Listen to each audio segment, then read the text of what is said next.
hello, darling. I'm Admit it, you're totally hot for her. She's a man-killing demon from hell, Cubby. A single night of sweet succubus snuggling from that woman and sayonara to my eternal soul. So, it's doing romance. No wonder you're paralyzed with indecision. Listen up, shoulderheads. I got a hit on your waterfall. There's only one large enough for the 30-mile zone to rate. A man-made lake just outside the Care Avon Labs. And now we're outside the Care Avon Labs, day establishing the industrial complex nestled next to the lake with a waterfall. Chiron, Care Avon Labs, 12:15 p.m. Somebody cleared out of here in a hurry. Now we're inside the lab. Wendy and the middleman shine their flashlights on the remains of the lab, as well as significant amounts of surgical equipment and several empty beds. Lots of beds. We could have had a whole mess of psychically active subjects here. Wendy picks up a file jacket left on the floor. God of crime protocol. Clairvoyant Tessa. Slam! Slam! The heavy steel doors of the lab close behind Wendy and the middleman, and then a racket. Clunk, clunk, clunk. The middleman and Wendy turn to see a massive robot armed with machine guns for arms. The middleman draws his middle gun and fires, but his bolts of energy nearly bounce off the robot. Wendy leaps onto a lab bench, vaults over the robot as she draws her sidearm and fires as she twirls overhead. But as she lands in a power crouch behind the robot, he deploys a nerve gas nozzle and sprays Wendy in the face. Nerve gas. As he backs away, the middleman takes a gas mask from his utility belt and puts it on. The robot bears down and then firing its guns. The middleman, sweat beating on his forehead, throws himself on the robot. He slips a grenade into its exoskeleton and kablooey! The robot explodes in a million pieces. The middleman rolls away and we cut to a final shot of the middleman carrying a passed out Wendy through the burning remains of the lab. And we cut to black, and over black you hear. Deep breaths, Cubby. You need the oxygen. And we fade into Jolly Fats, Ops, Day. Wendy comes to in the Eames Chase, the one we saw in the obsolescent cryogenic meltdown, and breathes from an oxygen tank as Ida cranks up the supply. Don't just puff on it, honeypot. It ain't Maui Wowie. Am I alive? If you can call what you do living. How did you walk into an ambush? And who leaves a combat android to guard an abandoned lab? Caught you with your tidy whities around your ankles, did they? And now we see the middleman over by the desk, studying the real-time situation recording archive, rubbing his chin, perturbed. They knew we were coming. Whoever was working out of the lab knew about our movements and knew it with enough time to clear out and leave a heavily armed battle robot to cover their tracks. But how? Did they hack our surveillance? Did they steal the power to read people's minds from all those succubi and mediums? The only reason we're still alive is dumb luck. A utility belt stuffed with grenades and a universal key. And that's no way for a middleman to live. I pooped the whoopee today, Dubby. I almost got you killed. Damn it, Dubby! I'm slipping. Did you actually just say damn it? Again? For the second time in one day?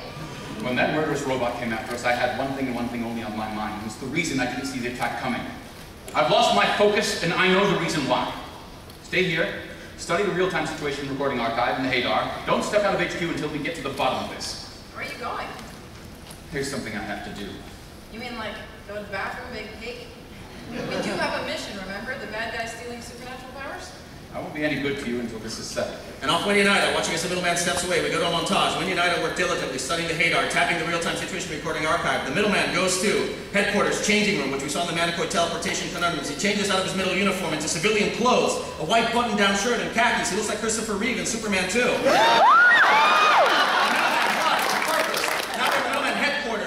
Day, Ida wears this thing on her head. It looks like a colander. She uses it to scan Wendy, who looks at a printout. Nothing on the Hadar. No signs of heightened paranormal activity anywhere in the city. You getting any Middleman? Not yet.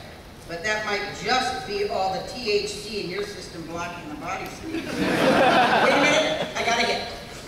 It's an ultra-low frequency signal, very faint, coming from you. It's disguised into the background radiation in the atmosphere, but oh no! And we cut to the interior of Wendy and Lacey's loft, hallway day. The middleman steps out of the elevator to see Noser sitting on the Vespa, guitar in hand. Yo, Wendy's boss. You know what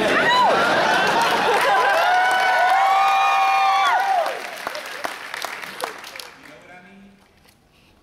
I'm gonna guess you either need a freak or a hero. Oh, I definitely need a hero.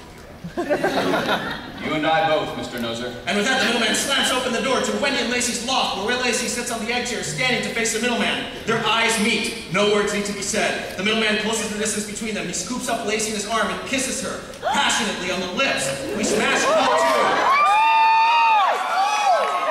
The middleman and Lacey embrace. They can be seen through the loft windows as a spontaneous display of fireworks erupts over the skyline. But the moment is cut off by the sound of the middle watch. And we cut to Wendy at headquarters. She's pissed off talking into her middle watch as Ida works behind her to put something in a steel box with a tempered glass window. Boss, it's me. Pick up now. Can this wait, Dubby? No. This is a red ball. Ida just discovered that I've been bugged. We've had surveillance on us for several weeks. And we intercut with the middleman standing by the window as Lacey stands aside, stunned. Someone planted surveillance on us? Who? Wendy turns to the metal box. Inside on a stand is a diamond tennis bracelet. The one given to her by Tyler in episode 12, the palindrome rehearsal, the Andy hobby. My boyfriend. And off Wendy's rage, we smash cut to, we're Jolly Fat's interrogation room. Tyler stands on the interrogation room chair, heads, arms, and body bound by straps. Who sent you? How long have you known about me being a middleman? Before you started dating me? I swear to you, I got the bracelet from Servant Neville. So you're working for him? Yes! I mean, I don't understand what's going on here. What is a middleman? Did you set us up to be killed? Killed? You're a temp. Drop the act, Porto. I want answers. When Servant Neville and I were on his helicopter on the way to a meeting, I told him the same thing I told you, that I always dreamt of giving my lady diamonds, and the next day he handed me the bracelet, called it a bonus for all my hard work. What is this place? Are you a spy or something? And off Wendy, storming out and slamming the door. Now we're in the corridor. Continuous. Wendy meets the middleman who stands at a control panel in the hallway. He's been monitoring. I say we detonate a truth bomb in there. No need to, Dubby. He said he loved me. I slept with him. The room's lie detection system is online. If this boy's cardiac stress and venous pressure analysis is accurate, he's telling the truth. I know young Tyler's record backwards and forth. He doesn't have the resources to hide a closed nanovisual ultra-low frequency surveillance module in the crystalline structure of a lab-grown diamond. Tyler Ford isn't our enemy. It's been Servant Neville. Well, it's not going to take Servant long to figure out that we put his turbocharged tennis bracelet in a virtual reality simulation booth. Which is why you need to get over your anger and help me get Tyler on our side. And then we cut to headquarters. Ops. Moments later, Tyler follows Wendy and the middleman into the ops, eyes wide open with confused wonder. Okay, let me get this straight. All the time we've been dating, you have been a covert operative for the world's most absurdly secretive organization fighting monsters and aliens and robots. Yes.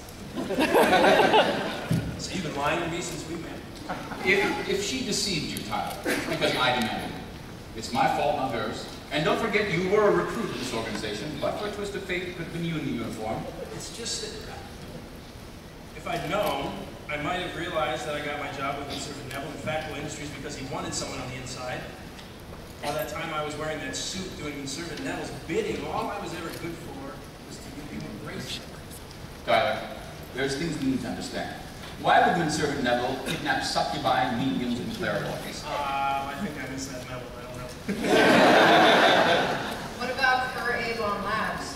Kerr Avon, they're doing the software integration for the polyditetrahexamonotrialkyl. Prophecy support! A polyditetrahexamonotrialkyl?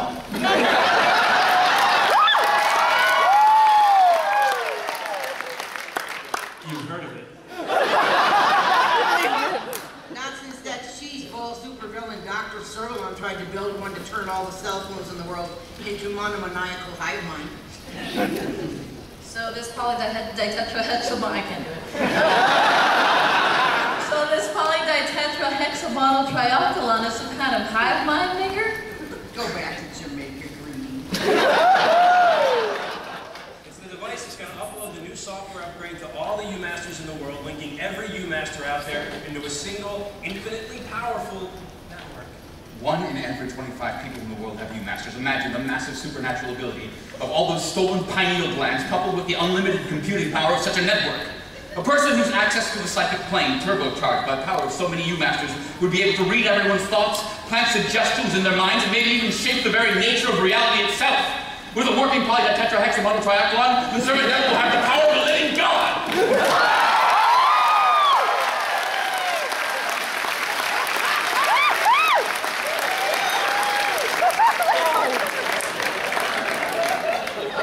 Not if we can stop him before the update goes live.